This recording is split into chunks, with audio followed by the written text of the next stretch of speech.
It wasn't supposed to happen like this. Barcelona were supposed to rebuild slowly, cautiously, maybe even painfully. A fallen giant, drowning in financial chaos after COVID-19, clinging to memories of a golden era that was never coming back. But now something strange is happening in Catalonia. While the rest of Europe is spending hundreds of millions chasing the future, Barcelona might have already secured their future without spending a single penny. Not in the free transfer market, but in La Masia. And this time, it feels different. Because this isn't just talent. This is a new identity. For years after Lionel Messi left, Barcelona didn't just lose their greatest player. They lost their reference point. The system that once revolved around positional dominance, spatial control, and technical superiority slowly collapsed into something far less recognizable. Possession remained, but purpose didn't. Managers came with ideas, but none truly restored what made Barcelona Barcelona. The rhythm was off. The spacing felt mechanical. The final third lacked unpredictability. And perhaps most importantly, the fear factor, that invisible aura, was gone. This wasn't the club that suffocated opponents with structure. This was a team searching for itself. And then came a shift. Not loud, not immediate, but decisive. The arrival of Hansi Flick didn't just signal a managerial change. It signaled a philosophical reset. Flick didn't try to recreate Guardiola. He didn't mimic Xavi. Instead, he did something far more dangerous. Hansi Flick fused his relentless high-pressing philosophy with Barcelona's traditional possession-based control. He built a system that empowers chaos within a structure. At first glance,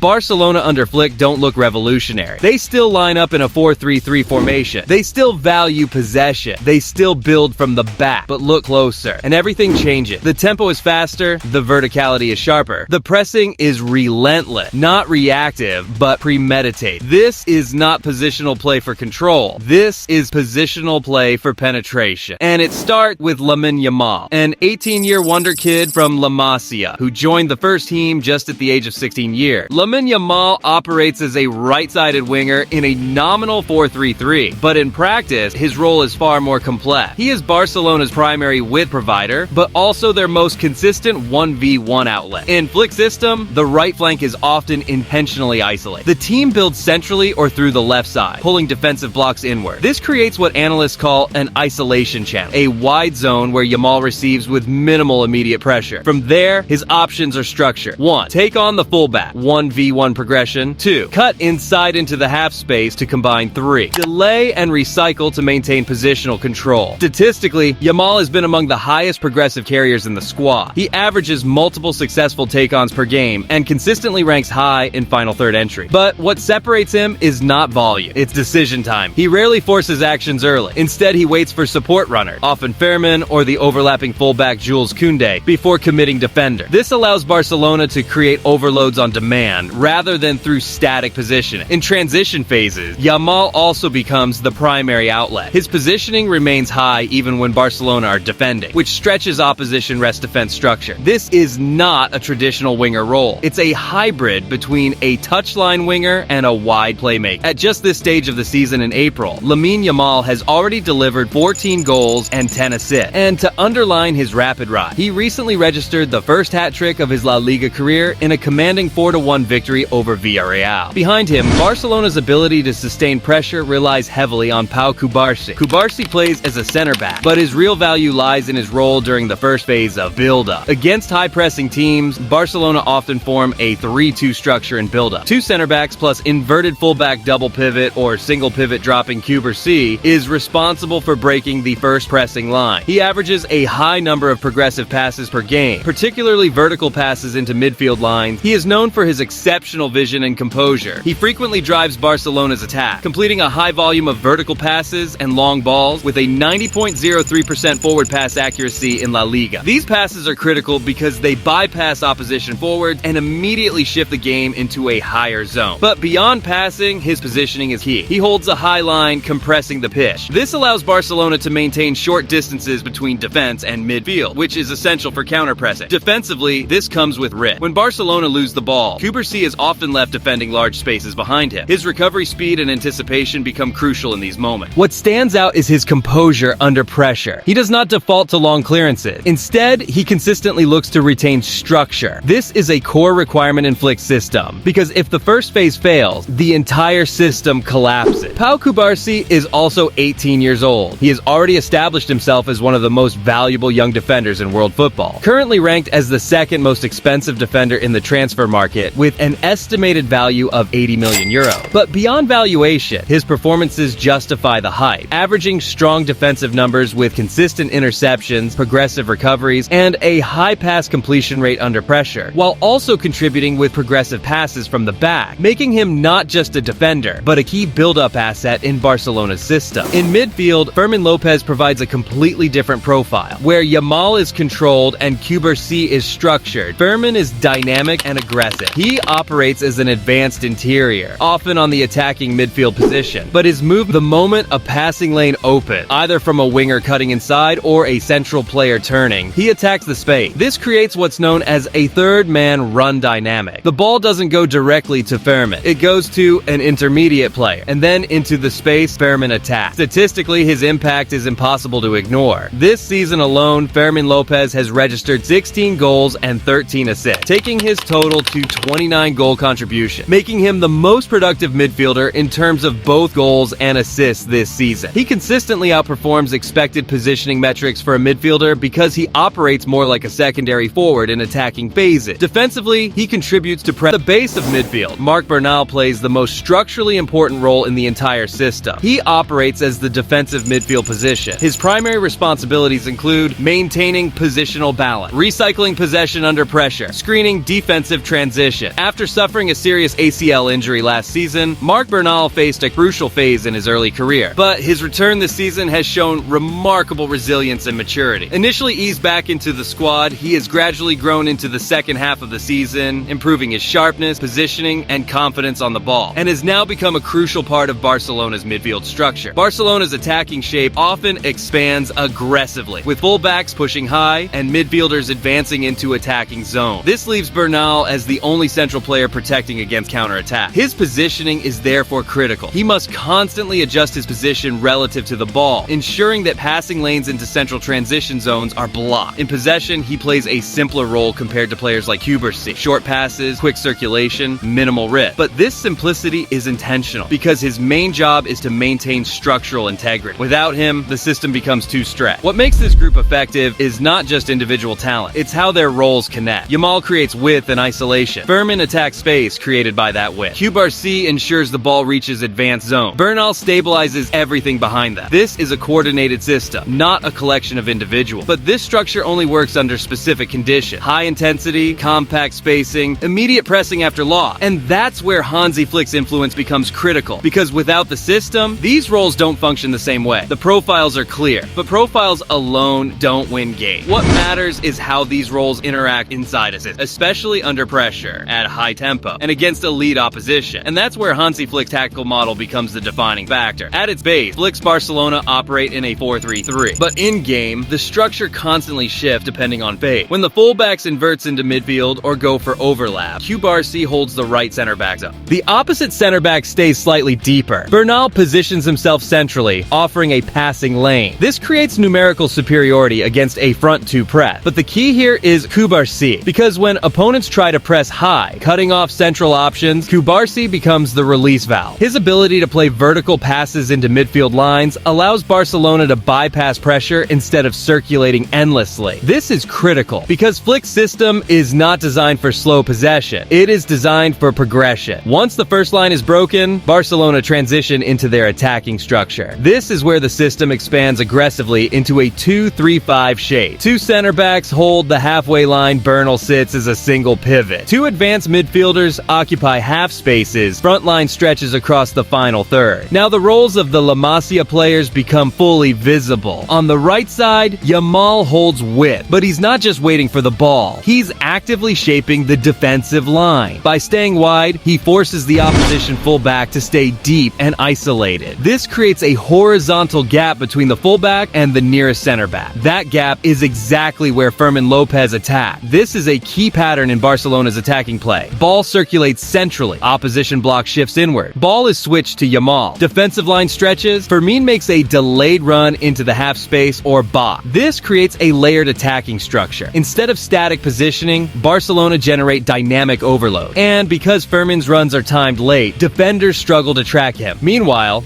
Bernal's role becomes even more important in this phase. With so many players positioned high, Barcelona are structurally vulnerable to counterattack. Bernal positions himself slightly behind the attacking line, reading passing lanes rather than chasing the ball. This is what allows Barcelona to sustain attack, because when possession is lost, Bernal is already in position to delay transition. But Flick doesn't rely only on position. He relies on counter-pressing. The moment Barcelona lose the ball, multiple players collapse around the ball carrier. Yamal tracks back just enough to block wide outlet. Fermín presses aggressively from behind. Nearby midfielders close angle. The objective is simple: win the ball back within seconds, or force a long clearance. And this is where Cubarsí's positioning becomes risky, but necessary. Because Barcelona holds such a high line, he is often left defending large spaces if the press is broken. Against average teams, this isn't a major issue, because the press works, because the distances are short, because the opponent panics. But at elite European level, the equation changes. There were a few things that you were frustrated with there. I mean, we've seen it so many times. I think it was last year I started to add,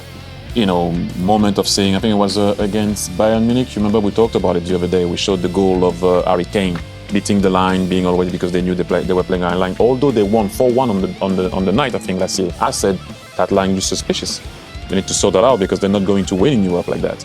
We all know what happened, the Benfica game, the Inter game, the amount of goal they concede, the amount of tap-in that they concede, the amount of 1v1 that the goalkeeper has to save or concede. That's still the same a year after. Mm-hmm. And so you score 3 goals. We can say that one was lucky from Lamine Yamal because he crossed the ball and it deflected in. But you keep on giving opportunities, easy opportunities for teams like that. It is just not normal. You're not going to win a lot like that, especially in Europe. Consider a scenario against a team comfortable under pressure. A team that doesn't rush the first pass. A team that can play through the press instead of around it. Once that first pressing wave is bypassed, the entire structure shifts. Bernal is now isolated. Cubarsí is exposed in open space, and the defensive line has to retreat quickly, often while facing forward runner. This is the biggest structural weakness in Flick's system, not the high line itself, but the dependence on perfect pressing execution. And this is where player profiles matter again. Because while Yamal is exceptional in possession, his defensive contribution is still developing. He doesn't always track full defensive run, which means that in transition, Barcelona can become asymmetrical, stronger on one side, exposed on the other. Similarly, Fermín's aggressive positioning can be a double-edged sword. His forward runs are essential in attack. But if possession is lost at the wrong moment, he is often ahead of the ball, leaving Bernal alone in midfield. This creates a recurring pattern against strong opposition. Barcelona commit numbers forward. Possession is lost centrally. Press is slightly delayed or bypassed. Opponent attacks into space behind midfield. At that point, recovery depends on individual action, not structure. And this is where the system faces its biggest test. Because in knockout football, moments like these decide games. However, there's another side to this. Because the same system that creates risk also creates overwhelming attacking output. When Barcelona's structure works, it becomes suffocating. Opponents are pinned deep. Passing lanes are constantly occupied. Wide players like Yamal receive in isolation repeatedly. This leads to sustained pressure, not just possession, but territorial dominance. And over 90 minutes, this pressure accumulates. Fermín's runs become harder to track. Defenders get dragged out of position. Spaces begin to appear. This is why Barcelona are able to create high-quality chances in volume, and they have scored 303 goals in 101 games under Hansi Flick. Because their system is designed to stretch defensive structures until they break. So the question isn't whether the system works. It clearly does. The question is whether it holds when it matters most. Because at the highest level, opponents don't just react. They adapt. They study patterns. They identify weaknesses. They prepare specific solutions. And once teams begin targeting, Bernal's isolation in transition, the space behind Cubarsí, the defensive gaps around Yamal Barcelona will be forced to respond. This is the next stage of development. Not tactical identity, but tactical flexibility. Can Flick adjust without losing intensity? Can the system absorb pressure instead of always always applying it? Can these young players maintain decision quality under extreme stress? Because talent alone doesn't win the Champions League. Control does. Adaptation does. Experience does. And this is where the future of this Barcelona side will be decided. Not by how well Yamal dribble, not by how many runs Fermín make, not by how composed Cubarsí look, but by how all of them respond when the system stops working. Because that moment will come. And when it does, we will finally understand whether this is just a promising project or the foundation of something far greater. A system capable of dominating Europe, or one that collapses under its own intensity. And that answer is coming sooner than anyone expects.